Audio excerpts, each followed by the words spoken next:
Now, this is like the funniest story of the year, and you knew this one was coming. But I don't know if you saw it, but Adam Schiff, our California long-term congressman, is now being looked into for mortgage fraud. Now, just say it isn't so. And you remember I told you how HUD is auditing FHA and how the Penn Fed Board did a white paper on mortgage fraud, and everyone concludes that mortgage fraud is in fact going through the roof. Evidently, it turns out it's not just loan officers who are doing it, it's our elected officials. Now, the fraud that everybody is claiming occurring is owner occupancy fraud. It's exactly the type of fraud that Schiff is being accused of. Quote, Schiff has owned a spacious 3,420 square foot home in Maryland for years, yet has simultaneously taken a homeowner's tax exemption on his much smaller 650 square foot condo in Burbank, California, which is designated as his primary residence. This maneuver resulted in a $7,000 reduction in property taxes for the congressman, equal to about a $70 annual savings.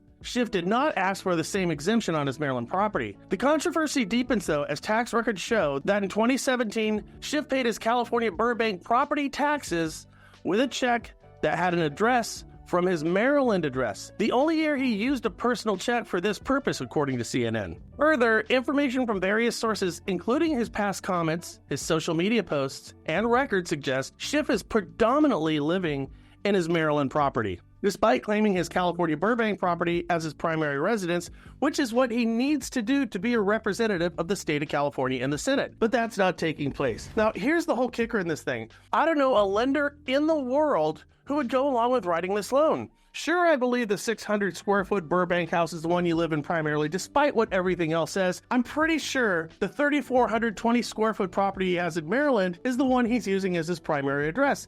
Hence, mortgage fraud. Now, the question is Schiff going to get busted for this? And the answer is probably not, because we've all become accustomed to that. But you can bet the more that this is looked into, the more people in the House and the Senate are going to fall with very similar stories. Now, in other related news right now, I know a lot of you have heard the story about how Trump has put his tariffs in place so people will pull money and kind of tank the stock market so money will go back into bonds, lowering interest rates. And he's doing this because we have to refinance our national debt, and to do it at a much lower rate is going to be exponentially beneficial for everybody. Now, if you agree or disagree, or if you like or dislike, this is not the point of the story. The story is we've seen lower rates over the past couple of weeks than we've seen in quite some time, with all suggestions being they're going down. This is spurring purchase activity, and it's also spurring refinance activity. So listen, guys, what you need to do is make hay when the waves are out. Sorry for mixing my metaphors, but I think you get the point.